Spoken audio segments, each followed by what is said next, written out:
والسلام علی سید الانبیاء والمرسلین وعلی آلہ واصحابہ اجمعین۔ پڑھیے الصلاۃ والسلام علیک یا رسول اللہ، الصلاۃ والسلام علیک یا رسول اللہ، وعلی آلک واصحابک یا حبیب اللہ، الصلاۃ والسلام علیک یا رسول اللہ،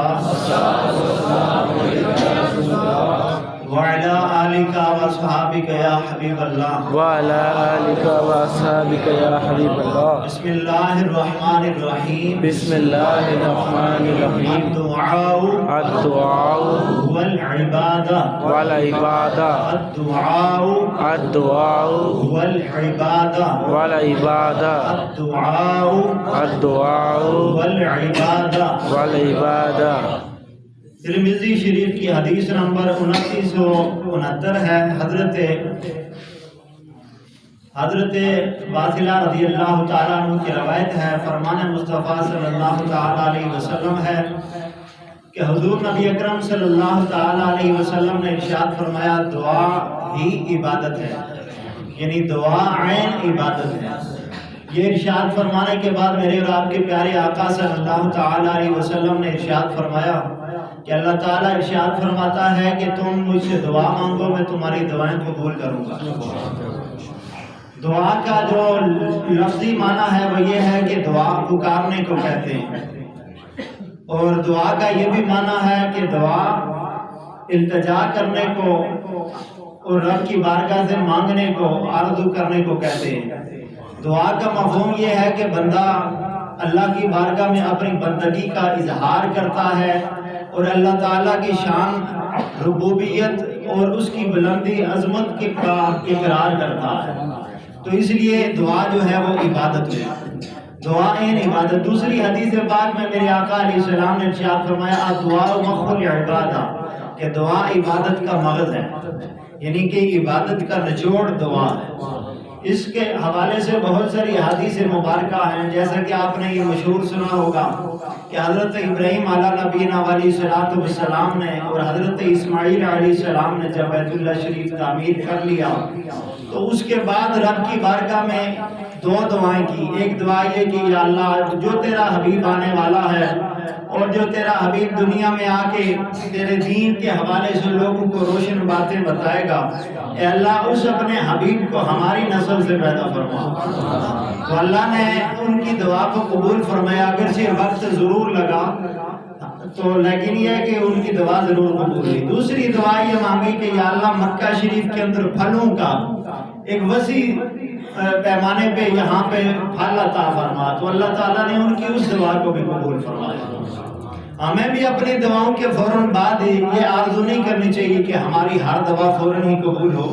اللہ تعالیٰ کے ہر کام میں حکمت ہوتی ہے، اور میرا رب دعاؤں میں جو تاخیر فرماتا ہے اس میں بھی اس کی حکمت ہوتی ہے۔ بعض دعائیں ایسی ہوتی ہیں کہ جو دنیا میں قبول نہیں ہوتی لیکن آخرت کے خزانے میں اتنی زیادہ ہوں گی کہ میرے آقا علیہ السلام نے ارشاد فرمایا کہ اس وقت بندہ کہے گا اتنا بڑا اجر ہے نامقبول دعاؤں کا، اگر یہ مجھے پتہ ہوتا تو ہائے کاش دنیا میں میری کوئی بھی دعا قبول نہ ہوتی۔ تو اللہ تعالیٰ دیکھتا ہے کہ یہ بندے کے حق میں بہتر ہے یا نہیں ہے۔ اگر بہتر ہو تو فوراً ہی اللہ قبول فرما لیتا ہے، اگر بہتر نہ ہو تو اس کے نام اعمال میں رکھ دی جاتی ہے، اور قیامت والے دن وہ دعا ہمارے نام اعمال میں نیکیوں کا ذخیرہ بن کے آئے گی۔ حضور نبی اکرم صلی اللہ علیہ وسلم کی دعاؤں کا کیا کہنا ہے کہ رحمت عالم صلی اللہ علیہ وسلم جنگ بدر میں مسلمانوں کے پاس تعداد بھی کم ہے، اسلحہ بھی نہیں ہے، مقابلے میں ہزاروں کی تعداد ہے، اسلحے سے لیس بھی ہیں۔ جب میرے آقا علیہ السلام نے خیمہ کے اندر بیٹھ کے رب کائنات کی بارگاہ میں سجدہ کیا اور رب کی بارگاہ میں یوں ہاتھ اٹھائے اور کہنے لگے، اے میرے پاک پروردگار عالم، تو جانتا ہے کہ میرے یہ صحابہ کتنی قربانی دے کر میرے ساتھ آئے ہیں۔ اے اللہ اگر آج ہماری ہار ہو گئی، مسلمان زیر ہو گئے، تو مولا قیامت تک تیرا نام لینے والا کوئی بھی باقی نہ رہے گا۔ ابھی سر سجدے سے اٹھا نہیں تھا کہ ہزاروں کی تعداد میں آسمان سے مدد کے لیے فرشتوں کا لشکر آن پہنچا، اور فرشتوں کے ذریعے سے اللہ نے مدد عطا فرمائی اور فتح حاصل ہوئی مسلمانوں کو۔ حضور نبی اکرم صلی اللہ علیہ وسلم کی دعا کے کیا کہنے، ممبر پاک کے اوپر جلوہ افروز ہیں، صحابہ بیٹھے ہوئے ہیں، ایک آدمی آتا ہے کہتا ہے یا رسول اللہ بارش نہیں ہو رہی، آپ اپنے مبارک ہاتھ اٹھائیں، رب کی بارگاہ میں دعا کریں اللہ بارش عطا فرمائے۔ یوں میرے آقا علیہ السلام نے ہاتھ اٹھائے نا تو صحابہ کہتے ہیں باہر نکلے تو چما چم بارش جاری ہے، پورا ہفتہ بارش لگی رہی۔ اگلا جمعہ آیا، میرے آقا علیہ السلام پھر بات فرما رہے ہیں، ممبر شریف پہ جلوہ افروز ہیں۔ ایک اور صحابی آئے، عرض کی یا رسول اللہ صلی اللہ علیہ وسلم پہلے تو بارش ہوتی ہی نہیں تھی، اب رکنے کا نام ہی نہیں لے رہی۔ میرے آقا علیہ السلام مسکرائے، دندان مبارک چمکنے لگے۔ سرکار نے فرمایا کیا چاہتے ہو؟ یا رسول اللہ پہاڑوں پہ ہوتی رہے، آبادیوں میں رک جائے۔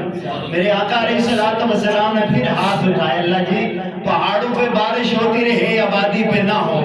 اور بس یہ صحابہ کہتے ہیں جدھر جدھر میرے آقا علیہ السلام کی انگلی پھرتی تھی نا بادل بھی ادھر ادھر ہی جاتا۔ تو سرکار صلی اللہ علیہ وسلم کی دعاؤں کے کیا کہنے، آپ صلی اللہ علیہ وسلم کے ہاتھ اٹھتے تھے تو دعا تو قبول ہوتی۔ ابو ہریرہ آئے، کہنے لگے یا رسول اللہ صلی اللہ علیہ وسلم اماں میری نے ایمان نہیں لایا، آپ کوئی ایسا کرم فرمائیں، رب کی بارگاہ میں دعا کریں میری اماں اسلام قبول کر لیں۔ تو رحمت عالم صلی اللہ علیہ وسلم نے ادھر ہاتھ اٹھائے رب کی بارگاہ میں، ادھر ابو ہریرہ دوڑ پڑے۔ صحابہ نے پیچھے سے پکڑا کدھر جاتے ہو، بڑے تیز جا رہے ہیں۔ انہوں نے کہا چھوڑ دو مجھے، میرے راستے میں حائل نہ ہو۔ کہا جلدی کیا ہے اتنی؟ وہ کہنے لگے میں گھر جا کے دیکھنا چاہتا ہوں، پہلے میں پہنچتا ہوں یہ محمد عربی کی دعا پہنچتی ہے۔ جب گھر پہنچے نا دروازے پہ دستک دی، پہلے پانی کے ٹپکنے کی آواز آ رہی تھی، دروازہ کھلا تو دیکھا اماں دروازے پہ آئی، چہرے سے پانی کے قطرے بہ رہے، ابھی غسل کر کے تشریف لا رہی ہیں۔ فرمانے لگی اشہد اللہ الہ الا اللہ و اشہد ان محمد رسول اللہ۔ میرے آقا کی دعاؤں کے کیا کہنے۔ یہاں میں یاد کرنا چاہتا ہوں کہ سرکار نے خود فرمایا کہ اللہ یہ فرماتا ہے تم دعا کرو میں تمہاری دعاؤں کو قبول فرماؤں گا۔ تاخیر ہو سکتی ہے، بعض دعائیں ہمارے حق میں مناسب نہیں ہوتی، وہ اللہ تعالیٰ اپنی حکمت سے ہمارے نامہ اعمال میں رکھ دیتا ہے، لیکن دعائیں ضرور قبول ہوتی ہیں۔ اور یہ ضروری نہیں کہ کوئی پیری ہو، کوئی سیدی ہو، کوئی عالم ہو، اسی کی دعا۔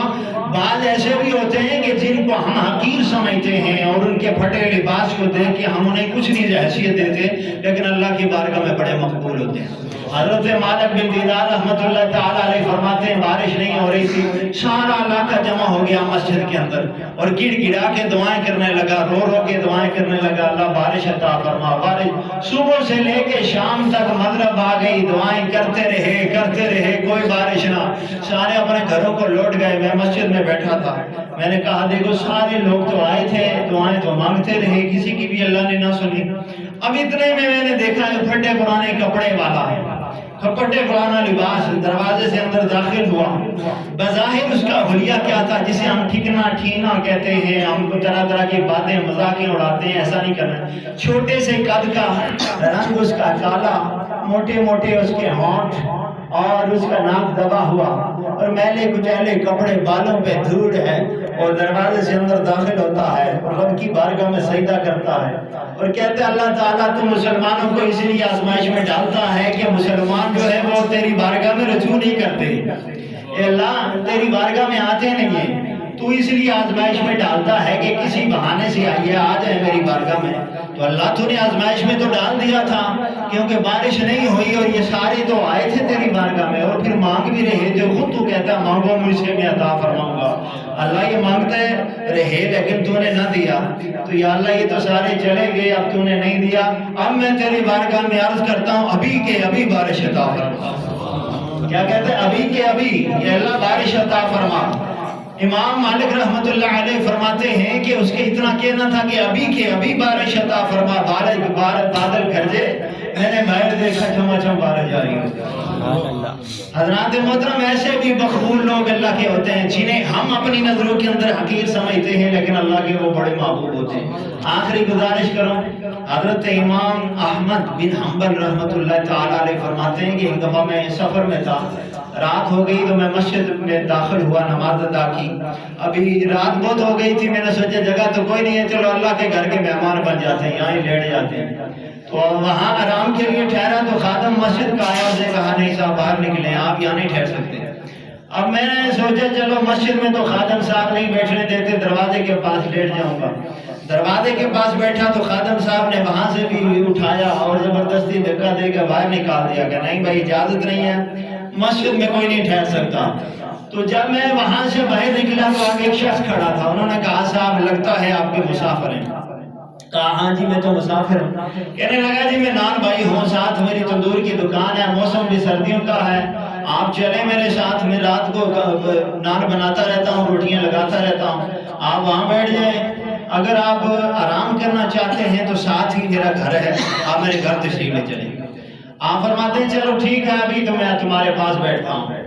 فرماتے ہیں میں اس کے تندور کے پاس بیٹھ گیا، سردی بھی تھی، گرم ہوا چل رہی تھی، تو میں تندور کے پاس مزے سے بیٹھ گیا۔ میں نے دیکھا کہ جب وہ آٹا گھولتا ہے تو کہتے ہیں استغفر اللہ، جب وہ پیڑا بناتا ہے کہتا ہے استغفر اللہ، جب وہ روٹی گھنتا ہے تو کہتا ہے استغفر اللہ، گدی پہ لگاتا ہے تو کہتے ہیں استغفر اللہ، تندور کے اندر لگاتا ہے تو کہتے ہیں استغفر اللہ، روٹی باہر کھینچتا ہے تو کہتا ہے استغفر اللہ۔ میں نے اس سے یہ پوچھا بھائی اور بھی تو عمل ہوتے ہیں، تو ہر وقت استغفر اللہ کیا جاتا ہے، اس سے کوئی فائدہ بھی حاصل ہوا؟ تو وہ نان بھائی کہنے لگا حضرت مجھے اس سے بہت سارے فائدے حاصل ہوئے، بلکہ میں یوں کہوں گا کہ اللہ کی عظمت کی قسم اس استغفار کے وظیفے کی وجہ سے میں مستجاب الدعوات ہو گیا۔ یعنی اللہ میری ہر دعا کو قبول فرماتا ہے، جو اس کی بارگاہ میں دعا کرتا ہوں اللہ میری دعائیں قبول فرماتا ہے۔ استغفار کہا اچھا تو کوئی ایسی دعا بھی ہے جو کبھی قبول نہ ہوئی ہو؟ تو وہ کہنے لگا ایک آرزو چند دنوں سے دل میں آ گئی ہے۔ ہاں وہ کون سی آرزو ہے؟ کہنے لگے میرے دل کی چند دنوں سے آرزو یہ ہے کہ حضرت امام احمد بن حنبل کا بڑا نام ہے، بڑا شہرہ ہے، بس میں اپنی جاگتی آنکھوں سے ان کا دیدار کرنا چاہتا ہوں۔ تو یہ تاخیر ہو رہی ہے، اس پہ میں سوچ رہا ہوں، کافی دن گزر گئے دعا قبول نہیں ہوئی۔ تو بس حضرت امام احمد بن حنبل کی آنکھوں میں آنسو آ گئے اور کہنے لگے ہو تجھے مبارک ہو، تو واقعی مستجاب دعوات ہے، میں ہی امام احمد بن حنبل ہوں۔ تو کہنے کا مطلب ہے اللہ دعائیں قبول فرماتا ہے۔ وَإِذَا سَأَلَكَ عِبَادِي عَنِّي فَإِنِّي قَرِيبٌ، اے محبوب صلی اللہ علیہ وسلم جب یہ لوگ میرا پتہ پوچھیں تو ان سے کہو میں تمہارے قریب رہتا ہوں۔ دوسرے مقام ارشاد فرمایا نحن اقرب الیہ من حبل الورید، میں تمہاری شاہ رگ سے قریب رہتا ہوں۔ اجیب دعوت الداعی اذا دعان، تم دعا کرو میں دعائیں قبول فرمانے والا ہوں۔ تو اللہ دعائیں قبول کرنے والا ہے۔ اس میں صداقت آخری جو نصیحت ہے وہ یہ ہے کہ ہر نیک عمل کے بعد مثلا ابراہیم علیہ السلام نے پہلے بیت اللہ شریف بنایا، پھر رب کی بارگاہ میں دعا کی، نماز پڑھیں، اس کے بعد جو دعا کریں اللہ قبول فرمائے گا، صدقہ دیں، صدقہ دینے کے فوراً بعد رب کی بارگاہ میں دعا کریں اللہ قبول فرمائے گا، قرآن کی تلاوت کریں، اس کے فوراً بعد دعا کریں اللہ تعالیٰ آپ کی دعا کو قبول فرمائے گا۔ تو ان اچھے عمل کر کے رب کی بارگاہ میں دعا کریں، اخلاص اور محبت کے ساتھ، صدق کے دل کے ساتھ، اس یقین کے ساتھ کہ میں عاجز ہوں، میں حقیر ہوں، میری کوئی حیثیت نہیں ہے، وہ بڑی شان والا، بڑی عظمت والا ہے، خود فرماتا ہے میں قبول فرماؤں گا۔ تو اللہ تعالیٰ ضرور دعائیں قبول فرماتا ہے۔ اللہ تعالیٰ سے دعا ہے جو میں نے بیان کیا، آپ نے سماعت کیا، عمل کی توفیق عطا فرمائے۔